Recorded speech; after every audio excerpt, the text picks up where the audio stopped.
দেখো, হ্যাঁ এখন 250, 200, 210, 200 ভোল্টেজ। এবার দেখো 300 আপ ডাউন হবে। এই হচ্ছে মিটার, মিটার চলছে। আর এটা হচ্ছে আমি ধরলাম,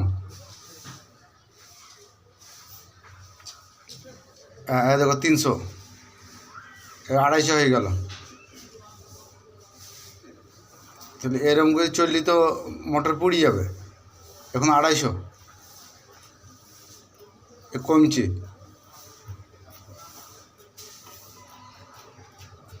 ফার্স্ট করে 300 পর্যন্ত এখানে চলে গেছে। এটা 210, এটা 250।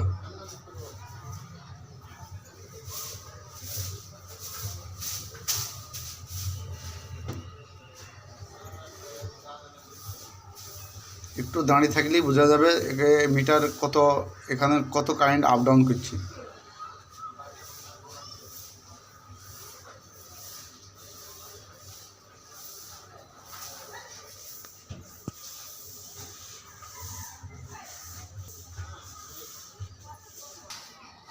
হ্যাঁ দেখো, একবারে 300-র কাছাকাছি ভোল্টেজ।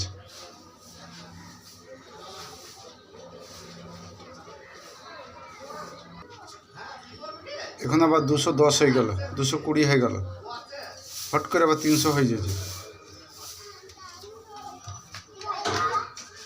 200 ভোল্টেজ।